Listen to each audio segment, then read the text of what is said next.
Hello दोस्तों, आप सभी का स्वागत है हमारे इस वीडियो में। इसमें हम पढ़ेंगे सीटेट सीडीपी बाल विकास शिक्षा शास्त्र। इसमें हमारे प्रीवियस ईयर हमने क्वेश्चंस लिए हैं जो हमारे पूछे गए हैं। टॉपिक हमारा बौद्धिकता के निर्माण का विवेचित संदर्भ। तो इसके बारे में हम पढ़ेंगे इस वीडियो में। जो भी हमारे प्रीवियस ईयर क्वेश्चंस हैं वो हम इस वीडियो में कंप्लीट करेंगे और उनका कॉन्सेप्ट भी साथ में समझते जाएंगे। तो हमारा फर्स्ट प्रश्न क्या दिया गया, निम्नलिखित में से कौन सा समस्या समाधान में बाधक नहीं है? सूझ है, भाग्यनाशा है, या चिंता है, नकारात्मक मानसिक वृत्ति है। तो इसमें हमारा राइट आंसर रहेगा ए, सूझ। सूझ क्या है? जो हमारे समस्या समाधान में बाधा नहीं देता है। तो हमारा राइट आंसर है फर्स्ट, ये वाला। क्षेत्र विशेष में बालक की विशिष्ट योग्यता तथा विशिष्ट क्षमता को कहते हैं। मूल्य कहते हैं, अभिप्रेरणा कहते हैं, अभिक्षमता कहते हैं, या रुचि कहते हैं। तो इसमें हमारा राइट आंसर रहेगा सी, अभिक्षमता। क्षेत्र विशेष में बालक की विशिष्ट योग्यता तथा विशिष्ट क्षमता को क्या कहते हैं?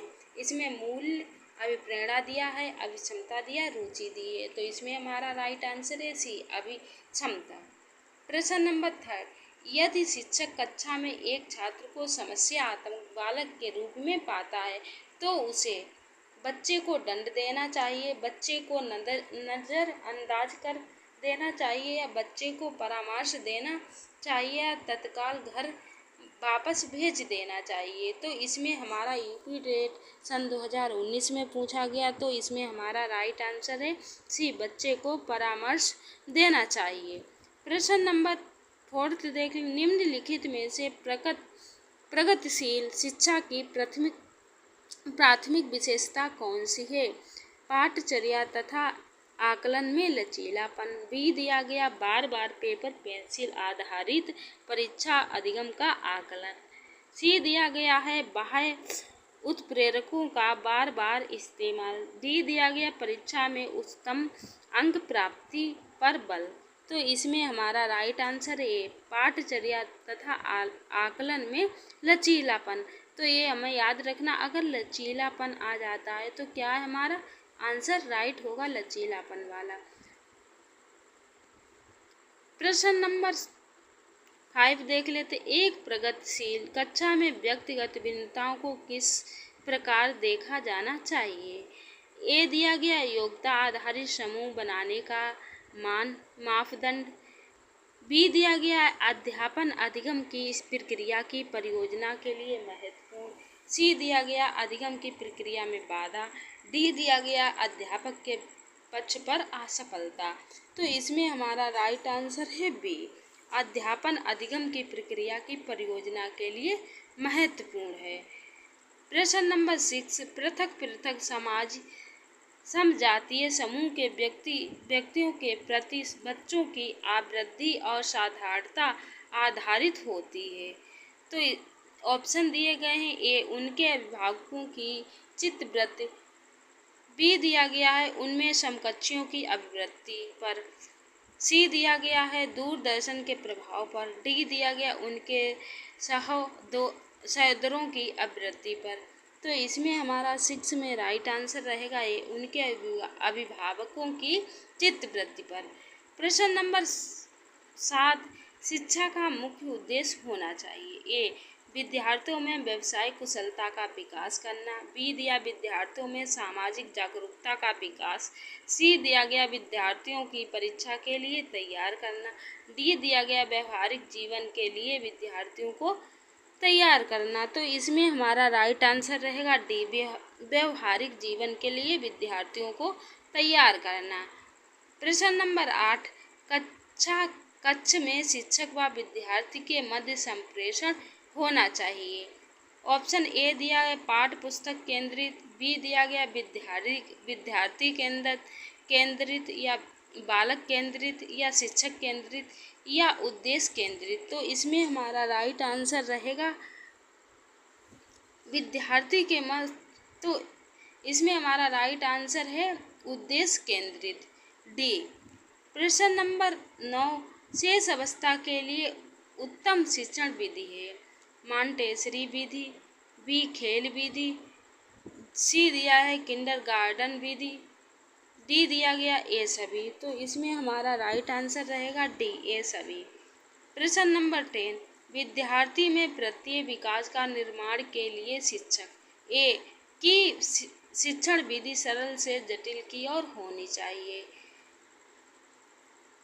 बी दिया को विद्यार्थी को व्यापक अनुभव का अवसर प्रदान करना चाहिए, सी दिया है विद्यार्थी को निर्मित प्रत्ययों के अंतरण का अवसर देना चाहिए, डी दिया गया को उपयुक्त सभी क्रियाएं करनी चाहिए। तो इसमें हमारा राइट आंसर रहेगा डी, उपरोक्त सभी क्रियाएं करनी चाहिए। प्रश्न नंबर 11,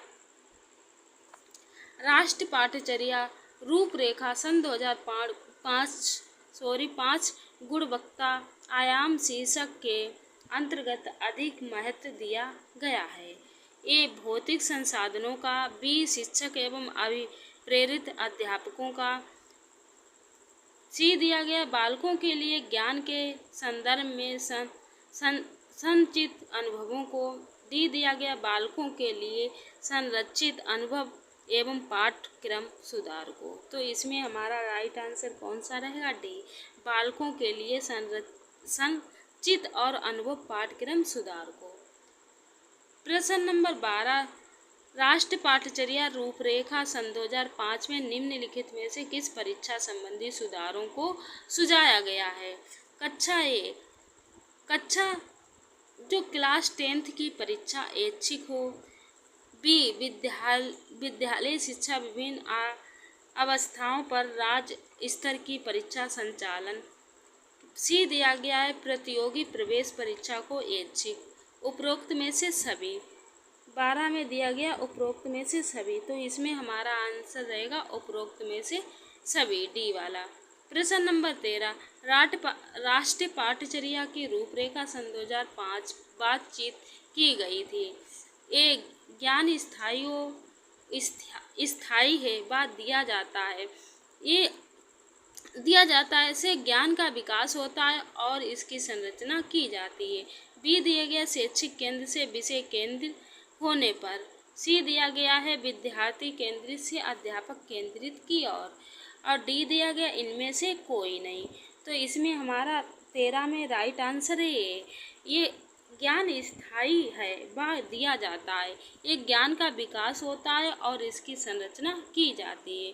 प्रश्न नंबर 14, शिक्षण का सत्तावादी स्तर है, शिक्षक केंद्रीय, छात्र केंद्रित है, सी दिया गया प्रधानाध्यापक केंद्रित है, डी दिया गया अनुभव केंद्रित।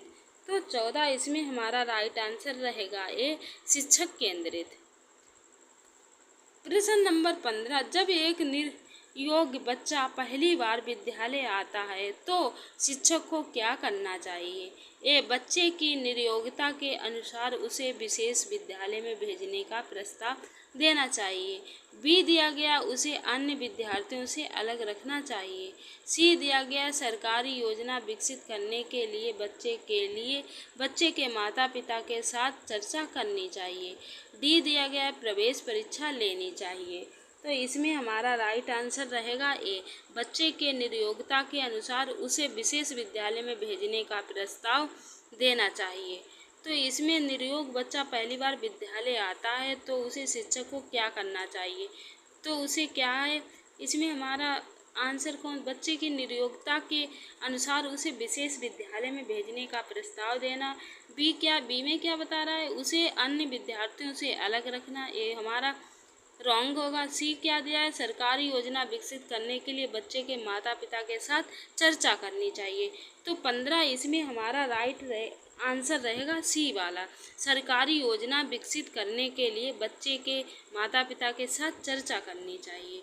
प्रश्न नंबर 16, बाल केंद्रित शिक्षा का समर्थन निम्नलिखित किस विचारक द्वारा किया गया था, तो B.F. स्किनर, बी दिया गया जॉन डीवी, सी दिया गया एरिक्सन, डी दिया गया चार्ल्स डार्विन। तो इसमें हमारा राइट आंसर रहेगा 16 में बी, जॉन डीवी। बाल केंद्रित शिक्षा का समर्थन किसने दिया, जॉन डीवी ने। प्रश्न नंबर 17, एक बालक केंद्रित कक्षा में बच्चे सामान्यतः सीखते हैं।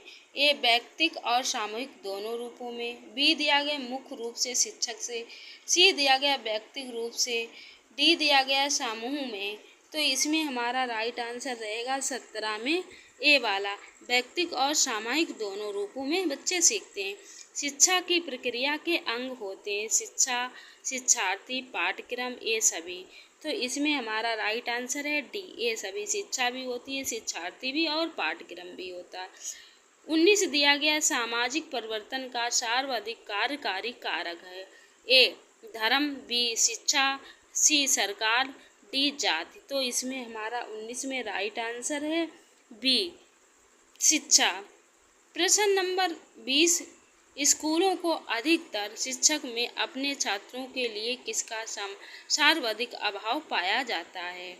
स्नेह का, क्रोध का, दोषारोपण का या घृणा का? तो इसमें हमारा राइट आंसर रहेगा डी घृणा का। प्रश्न नंबर 21, बाल केंद्रित शिक्षा के अंतर्गत क्या सम्मिलित नहीं है? ए गृह कार्य प्रदान करना, बी बालक को प्रश्न पूछने के लिए प्रेरित करना, सी बालक के अनुभव को प्राथमिकता प्रदान करना, डी दिया गया बालक की सृजनात्मकता को बढ़ावा देना। तो इसमें हमारा राइट आंसर है डी, बालक की सृजनात्मकता को बढ़ावा देना। प्रश्न नंबर 22, शिक्षा को बाल केंद्रित शिक्षा माना जाता है जब ऑप्शन ए बालक के व्यक्तित्व का संपूर्ण विकास होता है, बी बालक की मांग, रुचि व अभिवृद्धि की प्राथमिकता होती है, सी शिक्षक के स्वयं के महत्व को ध्यान में रखा जाता है, डी बालक पाठ्यक्रम को महत्व दिया जाता है। तो इसमें हमारा राइट आंसर रहेगा 22 में बी बालक की मांग, रुचि व अभिवृद्धि की प्राथमिकता होती है। प्रश्न नंबर 23, बाल मनोविज्ञान का केंद्र बिंदु है। ए कक्षा, अच्छा शिक्षक, बी बालक, सी शिक्षण प्रक्रिया और डी दिया गया है विद्यालय। तो इसमें हमारा राइट आंसर रहेगा बी बालक। प्रश्न नंबर 24, शिक्षार्थी के ज्ञान अर्जन में सहायता करने के प्रक्रम में अध्यापक को किस प्रकार ध्यान केंद्रित करना चाहिए? तो ए सुनिश्चित करना कि शिक्षार्थी सब कुछ याद करते हैं, बी शिक्षार्थी के द्वारा अधिगम की आवश्यकताओं पर कुशलता प्राप्त करना, सी दिया गया है शिक्षार्थी के द्वारा प्राप्त किए गए अंकों ग्रेडों पर, डी दिया गया शिक्षार्थी को सक्रिय भागीदारिता के शामिल करना।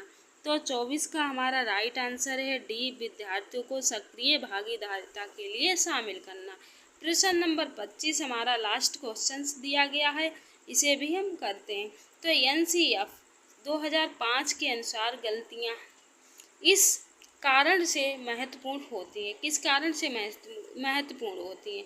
ऑप्शन ए दिया, ए विद्यार्थियों को उत्तीर्ण एवं अनुत्तीर्णीय समूह में वर्गीकृत करने के लिए एक महत्वपूर्ण उपकरण है, बी दिया गया ए कक्षा में कुछ बच्चों को हटाने के लिए आधार उपलब्ध कराती हैं, सी दिया गया अध्यापक को बच्चों को डांटने के लिए एक तरीका उपलब्ध कराती हैं, डी दिया गया ए बच्चों के विचार की अंतर्दृष्टि उपलब्ध कराती हैं तथा समाधानों को पहचानने में सहायता करती हैं।